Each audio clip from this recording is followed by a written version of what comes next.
Hi, this is Rob Lawless at Strike City Pro Shop. Today we'll be featuring the Ebonite pivot. We're here today with Joel Eisen, Ebonite staffer. Joel will be throwing a pin-up pivot with a 50 by 4 1/4 by 35 layout to start. All right, Joel starts out playing 15 to 10 with out-of-the-box pivot at 1500 grit Averlon. Ball's got real nice length, clears the front part of the lane really well, and just unleashes in the back.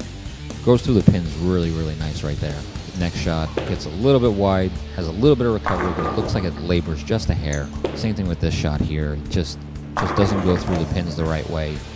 Now Joel moves to a pin down layout, 45 by 4 3/4 by 60, to see if we can get it to clear that end of the pattern friction and go through the pins the right way.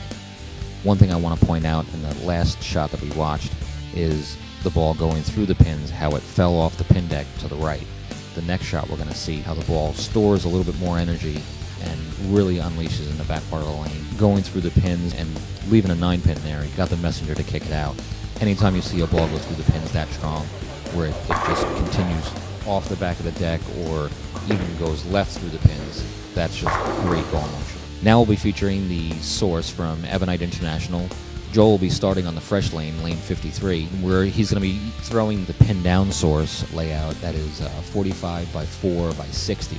And now we're watching Joel bowl here on the fresh shot, and I have to be honest, it's kind of boring. This is what you see out of every ball video, just throwing strikes at will, not really showing too much information. Yeah, the ball is great on fresh. But let's go to the lane that we beat up with the pivot, lane 54, and let's see how this ball responds to all that friction that we just created in that part of the lane. You can see the ball clears the front friction really well, gives a nice strong back end motion. You can see on this shot, gets the ball a little wide at the break point, and still stores enough energy to give him a good hard reaction. We asked Joel to move his feet a few boards right just to see what it would give us. You can see that the ball labors just a little bit, enough that the ball doesn't really go through the pins the right way. Here Joel moves to a pin-up source with a layout of 60 by 6 by 20. This is our version of the infamous Voodoo layout both Tommy Jones and Jason Couch used a few years back on tour. There's a lot of friction in the front part of the lane.